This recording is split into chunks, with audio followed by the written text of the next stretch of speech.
Actually, may mga ano na ako, may mga initial na akong discussions nito, itong tungkol sa naging sagot o answer ng kampo ni Sara Duterte na ginawa ng kanyang mga abogado doon sa summon na pinadala ng impeachment court or ng Senado bilang impeachment court sa articles of impeachment na final ng Senado laban kay Sara Duterte.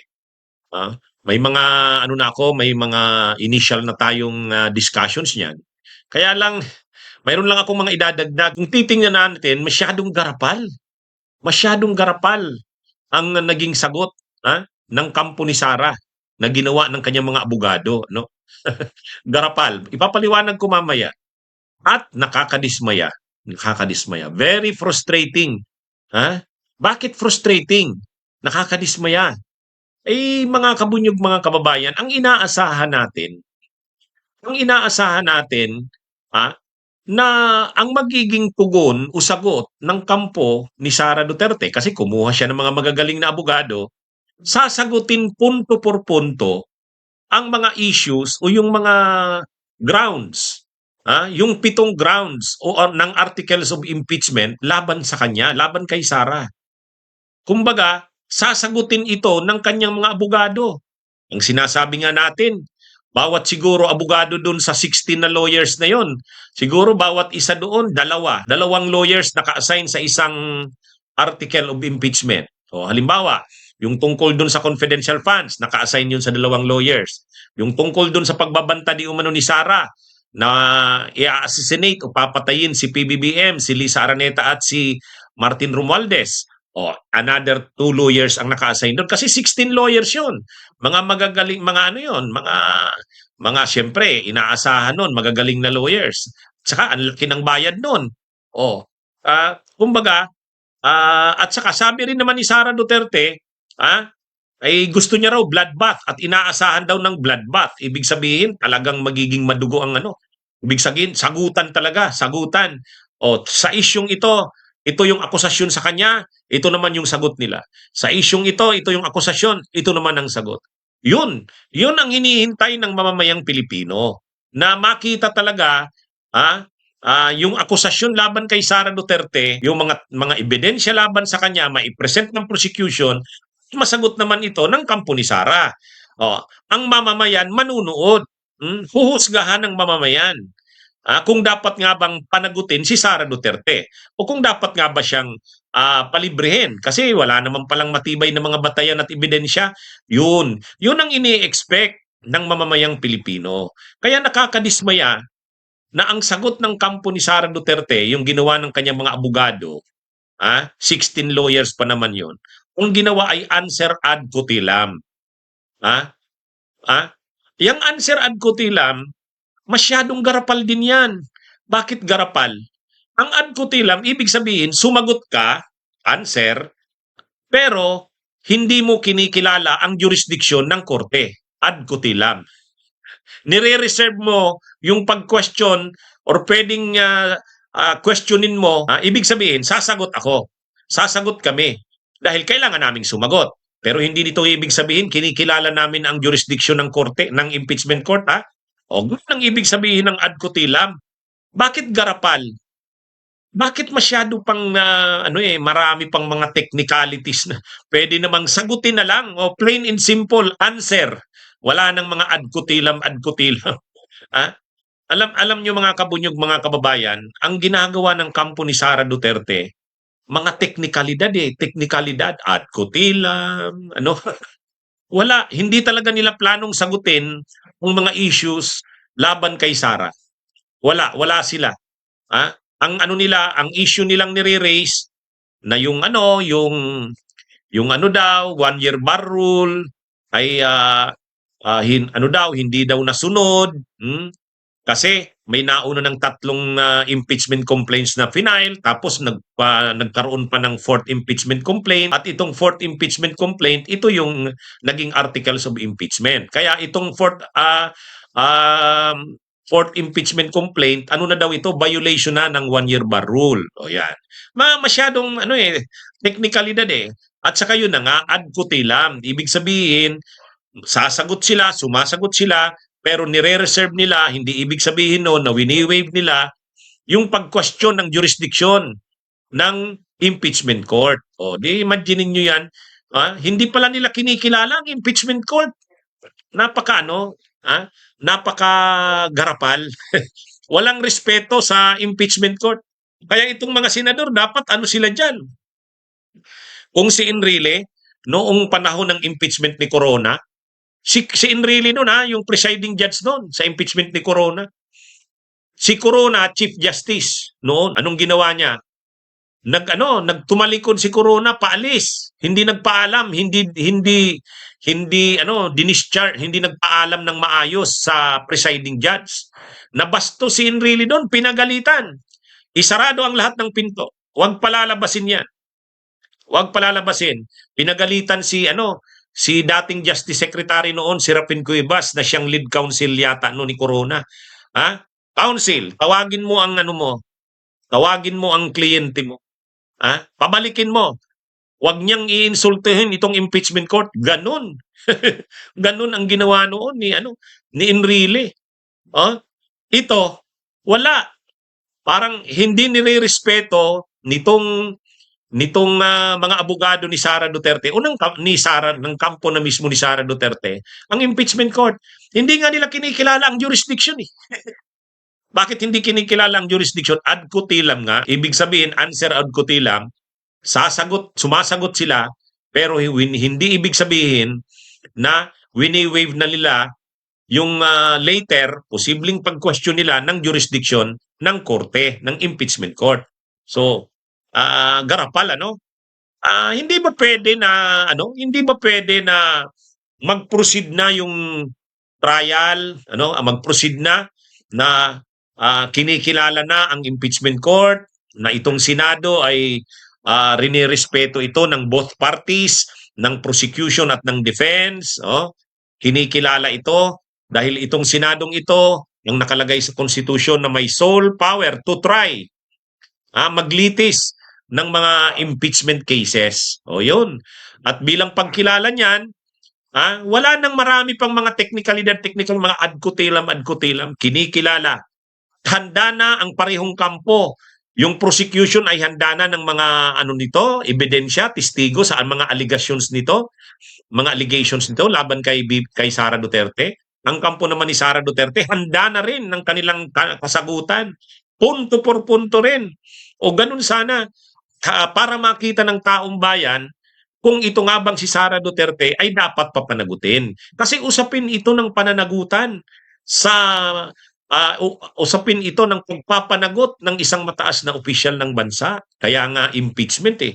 Ang impeachment ay para yan sa matataas na opisyal ng bansa. At hindi naman basta-basta sinusulong ang impeachment kung wala namang matitibay na ebidensya, testigo, at kung walang matibay na grounds o batayan.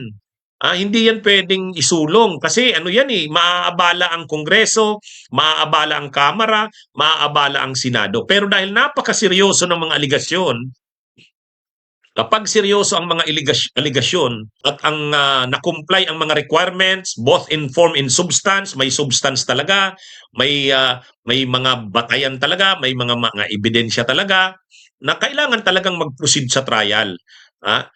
Kaya sinusulong ang impeachment. Kaya yung Senado naman, kahit na marami siyang trabaho, kailangan niya itong harapin bilang impeachment court. Kasi seryoso yung mga aligasyon eh. Kaya lang sa parte ng mga abogado ni Sara Duterte, hindi sa kanila seryoso. Tawag nga nila doon sa articles of impeachment, scrap of paper daw eh. Scrap of paper daw. Imagine niyo ang ginamit na termino. Sa bagay, kaming mga abogado, ginagamit din namin 'yan. Kapag sa tingin namin yung mga reklamo o mga charges ay walang basihan o kaya wala namang silbi ito, walang saysay ito, sasabihin mo, scrap of paper. Pero dito impeachment ito. Ibig sabihin yung articles of impeachment, hindi yan scrap of paper. Seryosong mga aligasyon yan. Parang ganito ang dapat pa nga nang sabihin ng kampo ni Sara Duterte, These are serious allegations na kailangan na sagutin at ipapakita namin na ito'y hindi totoo. Itong mga aligasyon na ito ay paninira sa Vice Presidente. Politically motivated ito. Mga ganun. Isa-isa naming sasagutin yan. Makikita ng taong bayan, makikita ng impeachment court na ang mga aligasyon na yan ay walang batayan. Yun. Huwag namang sabihin scrap of paper. Ang articles of impeachment ay dumaan sa prosesong mahabang proseso yan. At inendorse yan ng 250 na kongresista. So hindi yan masasabing basura na scrap of paper. Sa katotohanan, ang mamamayan ay siniseryoso yan. Ang mga aligasyon doon ay seryoso. Binigyan ka ng confidential fund, 612 million.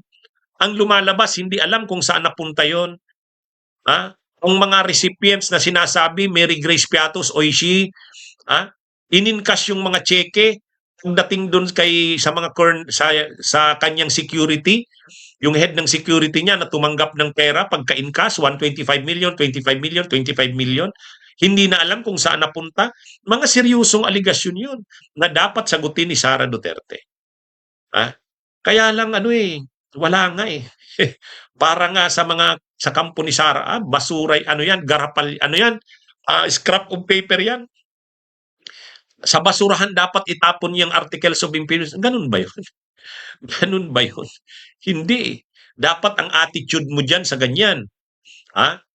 Bilang ikalawa sa pinakamataas na opisyal ng bansa, tinitingnan namin na yung mga aligasyon na yan ay mga seryosong aligasyon. Hindi tingin namin dyan mga seryosong aligasyon na haharapin namin yan. Iisa naming sasagutin yan para sa kalinawan ng taong bayan. Ipapakita namin na walang matibay na basihan yung mga aligasyon na yan.